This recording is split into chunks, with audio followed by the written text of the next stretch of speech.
It was a very, very cold night that night.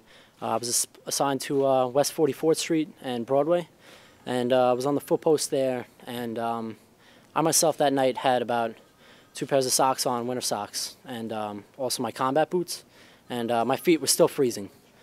So basically I was standing there and I'd heard somebody laughing, joking around, and I looked over and somebody was laughing, this elderly gentleman who had no socks, no shoes on or anything.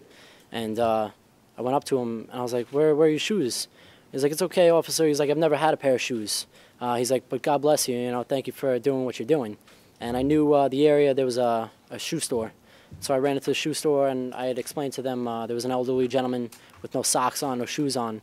And I said, listen, I'd like to buy a pair of boots, something that's going to last a while. I don't care what the price is. We got to do this as an elderly gentleman out there with no socks. And Skechers helped me out, so while they were waiting to find out what pair they have, I ran outside and I grabbed the elderly gentleman and, I said, listen, I got a surprise for you. So I brought him to the Skechers, I sat him down and asked him what shoe size he was. And he said it was a size 12, so I ran back in there. And I said, listen, you got anything in size 12? And they came right out. And I paid and I brought the shoes and the socks out. And I knelt down, and that's when Jennifer had taken the picture. But to my surprise, I didn't see anybody there at that time. I didn't even know somebody had taken a picture. And so I was just doing my job. I just knelt down, put the socks on them, the shoes on them, lifted them back up. And I said, listen, sir, I was like, you want to grab a cup of coffee? Maybe we'll get something to eat. And he goes, no, officer. What did he say?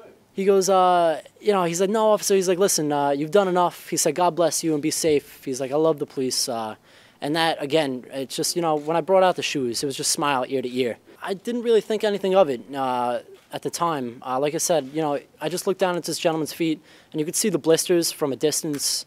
And as I said, it was just so cold that I knew I had to do something. I have the receipt back at the precinct. I don't have it on me. I keep it in my bulletproof vest.